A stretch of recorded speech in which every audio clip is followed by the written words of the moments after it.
nimsacademy YouTube च्यानलमा तपाईहरुलाई स्वागत गर्न चाहन्छु। आजको यस भिडियो ट्युटोरियल कोरलमा रहने गरेको छ, जुन मैले आज यस भिडियोमा तपाईहरुलाई माझ प्रस्तुत गर्न खोजेको छु।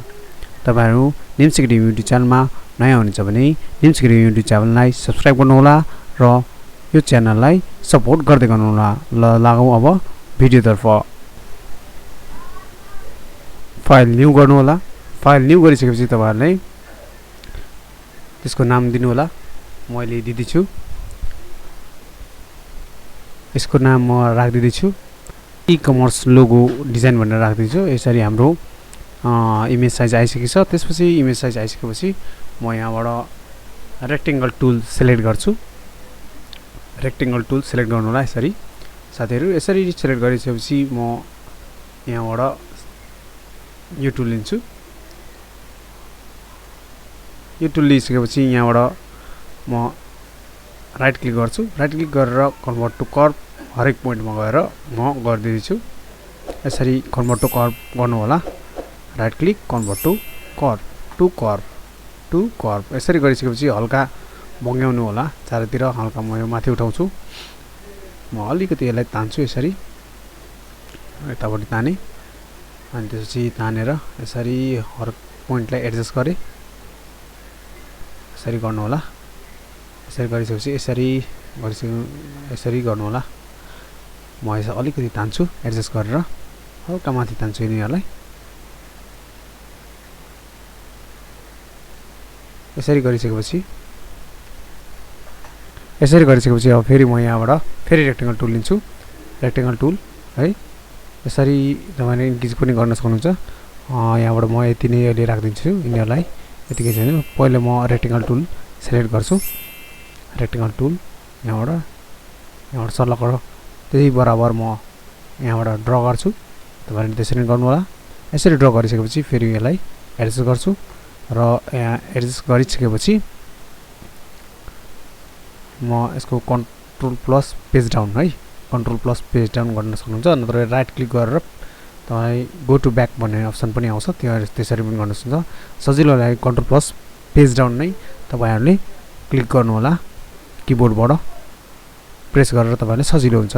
म अहिलेको लागि यिनीहरुमा कलर फिल गर्दैछु। सुरुमा तपाईले चाहेको अनुसार कलर फिल गर्न सक्नुहुन्छ।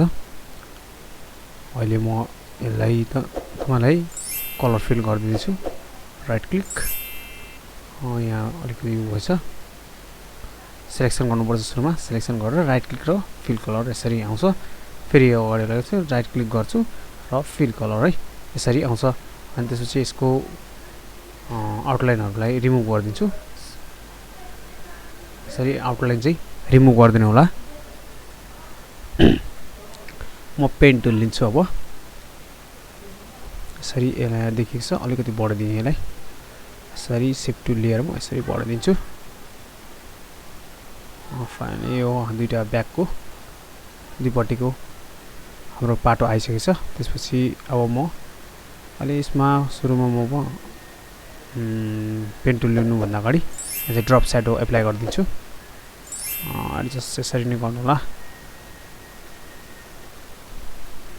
यसरी एडजस्ट गरिसकेपछि तपाईलाई कति ठिक्क लाग्छ त्यो अनुसार लिनु होला स्याडो है। अब यहाँ गइसकेपछि यसरी हेर्न सक्नुहुन्छ ब्याकको शेप जस्तो देखिसकेको छ। त्यसपछि यो गरिसकेपछि यहाँबाट म पेन टुल लिन्छु।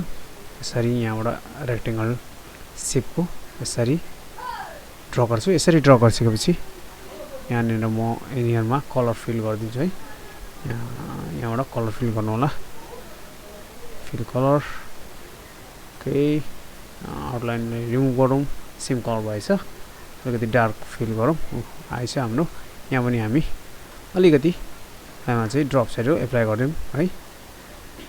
ड्रप स्याडो आयो। यसरी ब्याकको ठ्याक्कै त्यो भाग देखिन्छ। त्यसपछि यहाँबाट अब टेक्स्ट एप्लाई गरौँ। यो भन्दा अगाडि अब अलिकति यो हाम्रो बोक्ने यहाँ चाहिँ यसरी म पेन टुल लिन्छु। यहाँबाट बोक्नको लागि यो यसरी क्यारियर है यहाँ यसरी ड्रा गर्छु। यो ड्र गरिसकेपछि यहाँ चाहिँ यो सेप टुल अलिकति एडजस्ट गर्छु अब यहाँ चाहिँ म सेप टुल लिएर यहाँ चाहिँ यिनलाई एडजस्ट गर्न खोज्छु कतिमा स्मुथ हुन्छ त्यतिमै म गर्दिन्छु त्यतिमै छोडिदिन्छु यसरी मैले जस्तै अब यो नोडहरुलाई म डिलिट गरिदिन्छु यसरी नोडहरु डिलिट गर्नु होला अटोमेटिकै यो स्मुथ भइहाल्छ है त्यसपछि यहाँ पक्रेर यसरी एडजस्ट गर्नुभयो भने इट विल बी फाइन है यतापट्टि तान्दिन्छु यसरी अनि त्यसरी तान्नु होला यसरी यति तानेपछि यहाँ यसो हुन्छ नोट डिलिट गर्छु चाहिँ अटोमेटिक यो आफै स्मुथ भइहाल्छ अब यति स्मुथ भइसकेपछि अब यहाँ चाहिँ म यसको हेयरलाइनलाई मोटो बना है यसको बढाइदिन्छु कतिमा ठिक लाग्छ त्यतिमा राख्नु होला यसको अहिले म ब्ल्याक नै राख्छु कलर अनि यसको चाहिँ कलर चेन्ज गरिदिउँ है ल ठिकै छ आउटलाइन है ठिक छ यसको म डुप्लिकेट लिन्छु कन्ट्रोल डी बाट यहाँ यसको चाहिँ स्क्रिनमा कन्ट्रोल पेज डाउन गरिदिन्छु कन्ट्रोल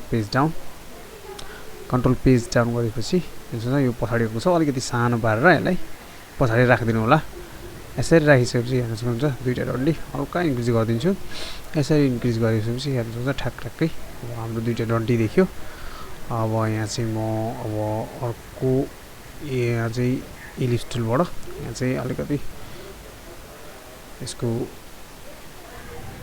इन पोइन्ट है डन्टीको इन पोइन्ट यहाँ चाहिँ कन्ट्रोल पेज डाउन पेज गरे यो चाहिँ ब्याकग्राउन्ड छ सेट फिल कलर वाइट है आउटलाइन चाहिँ हटाइदिउँ अनि त्यसपछि फेरि यसलाई पिक टुलबाट यसरी प्रेस गरेर पिक टुल सिलेक्ट गर्नुहोस् सिलेक्ट गरेन राइट यहाँ चाहिँ पिक टुल सिलेक्ट गरेर यहाँ गरेर राइट क्लिक गरिदिनुहोस् अटोमेटिक डुप्लिकेट भइहाल्छ तपाईँलाई कुनै पनि जरुरी पर्दैन कुनै पनि अप्सन है फेरि यहाँ गरेर म यसको यहाँ राखिदिन्छु यो अगाडि भएछ कन्ट्रोल प्लस पेज डाउन भयो यतिमै भइसकेपछि अब हेर्नुहोस् हुन्छ अब फाइनली हाम्रो यो इकोमर्स ब्याग तयार भइसकेको छ अब यहाँ चाहिँ हामीले अलिकति टेक्स्ट लेख्यौँ म चाहिँ निम्स एकाडेमी यही हाम्रो च्यानलको नाम है तपाईहरुले सपोर्ट गर्नु होला यसरी यहाँ पेस्ट गर्छौं अनि फन्ट चाहिँ चेन्ज गरिदिन्छौँ है यसको एरियलमा छ अलिकति कन्ट्रोल जेड ओके यहाँ राख्छौं राखेर यहाँ चाहिँ सेट फिल कलर यहाँ सेलेक्ट गरेर फन्ट चाहिँ चेन्ज गरौँ है अलिकति नराम्रो देखिरहेछ अलिकति प्रोफेसनल देखियोस् अझ फ्रन्ट पेज न्यू भन्ने छ त्यो चाहिँ म युज गर्दैछु you can use another font है तपाईहरुलाई कुन फन्ट मनपर्छ अहिलेको लागि म चाहिँ यही युज गर्दैछु फेरि यसलाई चाहिँ कन्ट्रोल प्लस यहाँ चाहिँ राइट क्लिक गरे कन्ट्रोल ए हाम्रो लो simply learn to simplify your creation हाम्रो मोटो रहेको छ यो चाहिँ यसलाई कन्ट्रोल ए अलिकति स्मल गरे यहाँबाट अलिकति क्लोजनेस ज्यादा बढ्यो यहाँबाट चाहिँ सानो गरे फेरि कलर चेन्ज गरे यहाँ राख्दै कुन कलर सुटेबल लाग्छ तपाईलाई त्यो कलर पनि युज गर्न सक्नुहुन्छ एज योर विश है अहिलेको लागि चाहिँ यो हल्का यो कलर पनि मन परेन हल्का ब्ल्याक नै युज गरौँ है अलिकति फेरि यसलाई डिस्टेन्सिङ लेटर स्पेसिङ बढाइदिउँ ओके यो कलर पनि राम्रै देखिरहेछ ओके फाइनली हाम्रो इकमर्स लोगो तयार भइसकेको छ